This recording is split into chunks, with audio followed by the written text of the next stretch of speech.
Over the next couple of days leading into the 4th of July, we're going to be having a possibly significant severe weather outbreak leading into the 4th of July, extending from the plains to the Great Lakes to the Midwest, even to some areas in the mid Atlantic, into the northeast portions of the U.S. Going on today, July 2nd, 2026, we have an enhanced risk of severe weather for eastern Dakota and also various small portions of Iowa and Minnesota in the orange. We also do have a slight risk, pretty much extending like a banana from the northern plains all the way into the Midwest.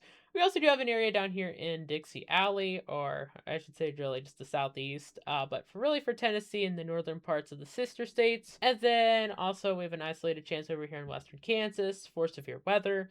Today, biggest risk is really just going to be just the wind threat. We have a 30% over here within 25 miles of location in the red. Also the category 1 risk, so we could have some 70 to maybe isolated 80-mile-per-hour winds possibly over here. At the southeast, we have a 30% chance, maybe not as deadly damaging winds, so we probably will have 60 to maybe some 70-mile-per-hour risk, but good chance for areas like Nashville or Huntsville. And then we also have an isolated chance over here in western Kansas, so couple of 60, possibly 70-mile-per-hour winds could not be ruled out. Then for the hail threat, really just going to be a Dakota's problem. We just have a 15% chance with the category 1. So 15% chance of 25 miles of location within the yellow. Also with the dotted lines.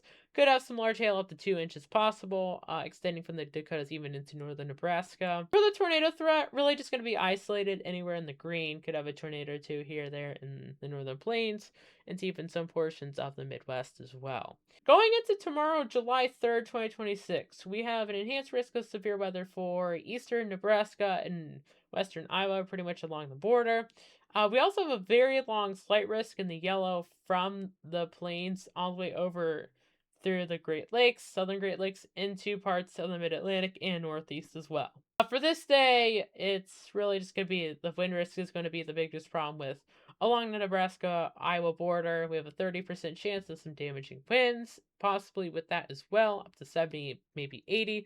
And then just a large 15%, really just extending from the plains all the way over to the Mid Atlantic into the Northeast as well. Day 3, we have isolated chances July 4th. Possibly areas in the yellow or green possible for severe weather. If you guys like to see a new Hunt Weather video, make sure you guys like and subscribe. I'll see you guys in the next one. Goodbye.